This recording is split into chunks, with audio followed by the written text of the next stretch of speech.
earns a good enough wage to get rid of a lot of this red tape and fees and things.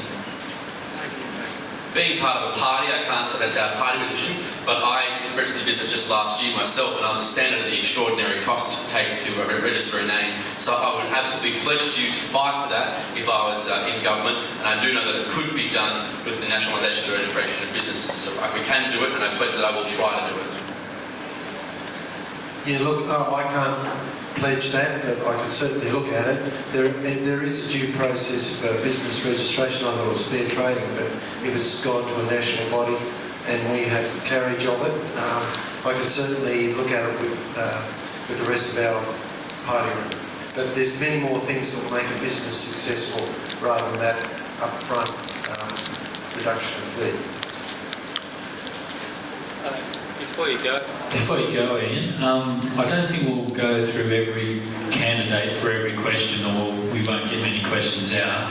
So if you feel strongly about answering this question, please speak up. But we'll try to keep the questions from the floor.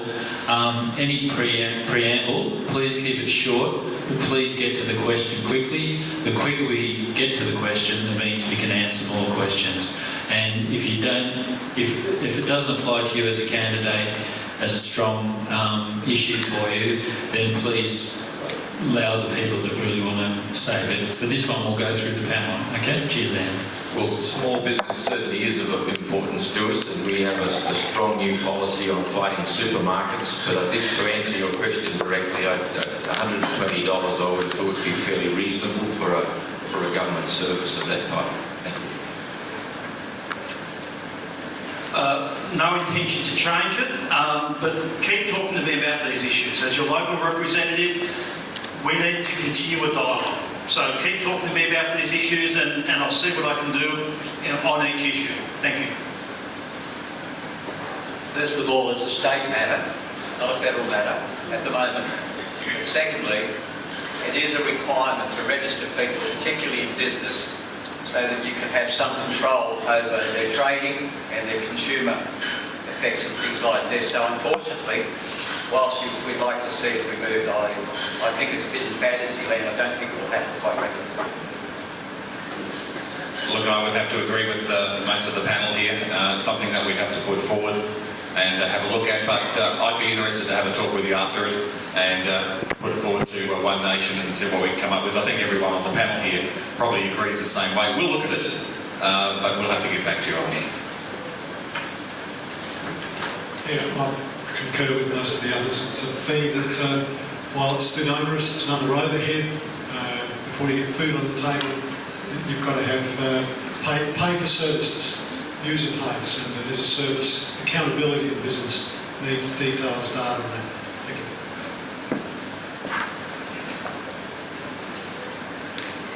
you. In the brief speeches that were made, only Ian Oxenford and Steve Atkins placed any priority on global warming and the environment. It seems to me that if the environment goes down the gurgler, nothing else is really important anyway, because everything's going to go down the gurgler. So where do you all stand on that?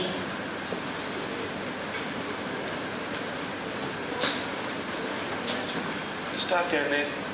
Just saves time. Okay, the environment is something that Christian Democratic Party value greatly. Adam is given the mandate to dress and keep the garden. That doesn't mean abuse it. So responsible management. The issue of man-made climate change and carbon dioxide emission increases. Well, they've been increasing. The emissions have been increasing significantly for the last decade. The global temperature hasn't. It's plateaued. So there's an inconsistency, according to the IPCC data that's just been published the other day. That's something that is baffling quite a lot of the magazines that are reporting on it, the investigative journalists who are looking carefully at the detail and questioning a bit of the thesis of this. It's all carbon dioxide fault. Well, there could be other issues that haven't been fully revealed or exposed or understood. The big question here is, what happens if we sit on our hands? That's the question. We should be concerned about it. We should look very carefully at the science of it. May I just say, and I said this yesterday in last night to meet the candidates. I had my daughter come up to Gloucester with me, and she sat in with me for the first time and watched her father do this, meet the candidates, and she just couldn't believe it. But she said to me as we were driving home, she said, "Dad, the environment is an issue, isn't it?" And I was so pleased to see a young person actually, and especially my daughter, taking interest in the environment, because at the end of the day we're handing that to them. Again, we have to make sure the science is right, and we will continue to do it. The bottom line is we must take precautions, and we have to do that, and I'm sure I will agree with the lady who asked the question. It's certainly something I look at carefully and consider, and not just for me but for my whole family and everyone else as well. Yes, Craig said it all really, that's very much to the point. The environment is, I think, one of the most important things, and if we fail to deal with that, it's our children that are going to suffer the consequences, and I think we just need to rail it in. It's a different application in all different environments, but of course, if you were to point to me and say, "Well, Brian, what have you done about the environment? What are you going to do?" Personally, I just like to make sure that I dispose of my rubbish in a suitable way. I keep the country clean. I stop people poisoning the land like CSG gas. That's why all of us are against the no coal seam gas, for the harm that it's doing to the environment. So if you ask us what we're going to do, there's a lot of things that can be done, but there's steps that have to be taken in consultation with many. But yes, I'm totally in favour of protecting the environment.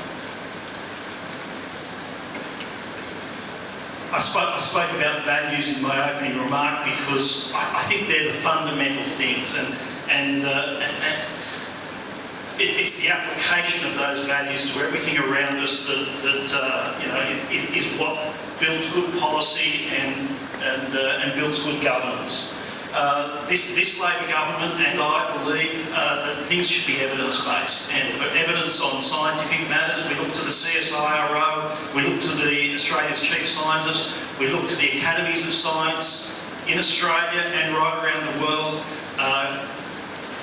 They're all telling us the same thing. It's the same consistent message from all of those organisations, and that is that man-made climate change is causing an effect, and that it needs to be addressed.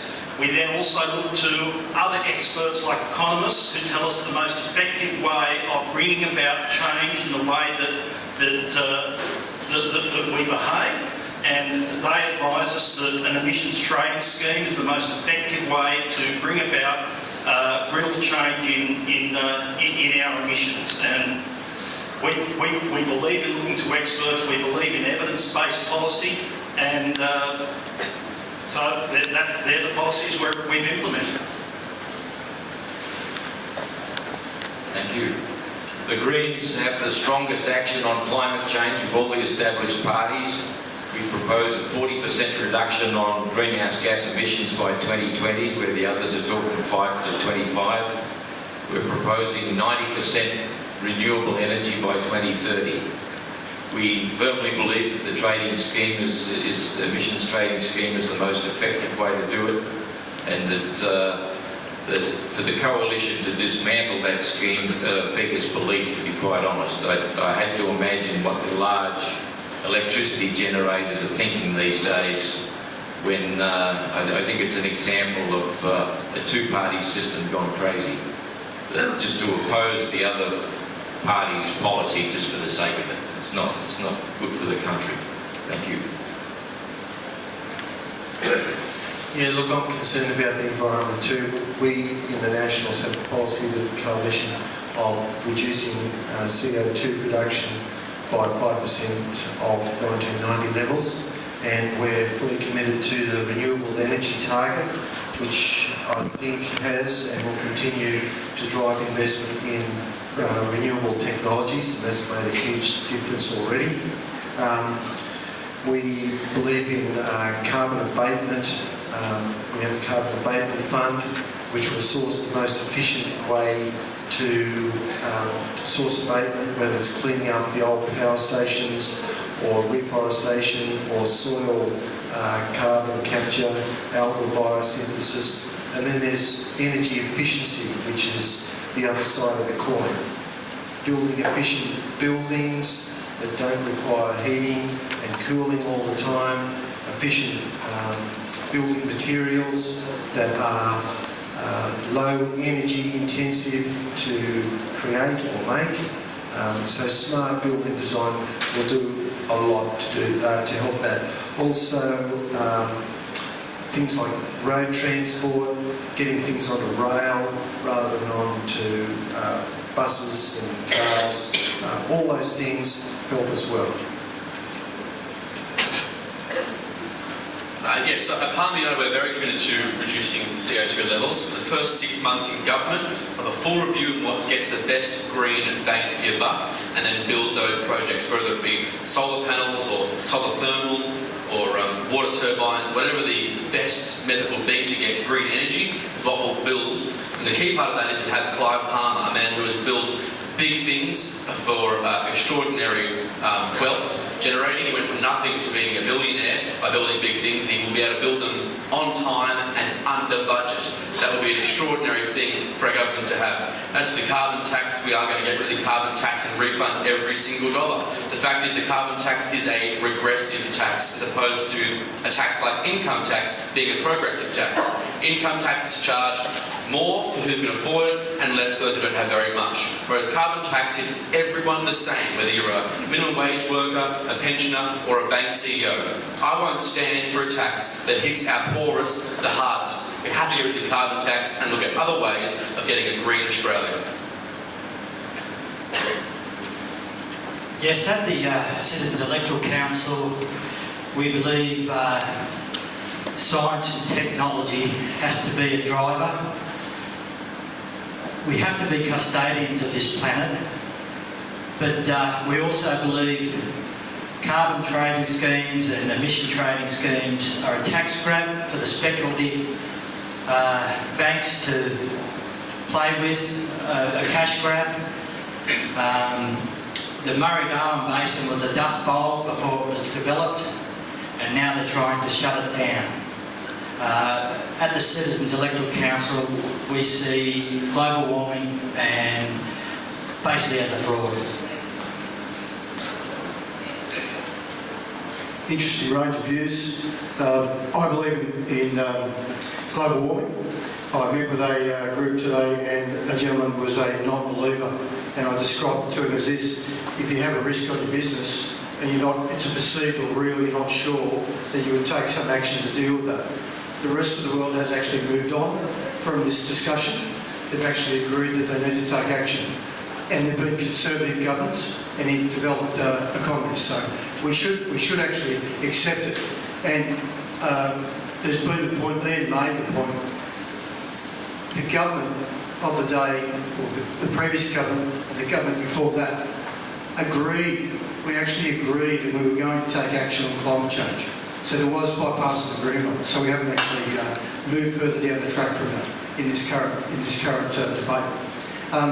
My credentials are that I have been lobbying for major environmental projects for over 10 years, because I do believe there's an economic value out of it, but there's also an environmental value out of it. The questions here, one of them about what are the world issues facing the world. Climate change and environmental issues are affecting the world, and domestically they will be an issue for us. So we do need to have a look at what we're going to pass on for all the people in the room and for the younger people coming on. What is it we actually want to pass on? So that is the conversation, and it involves talking. Yeah. Thank you.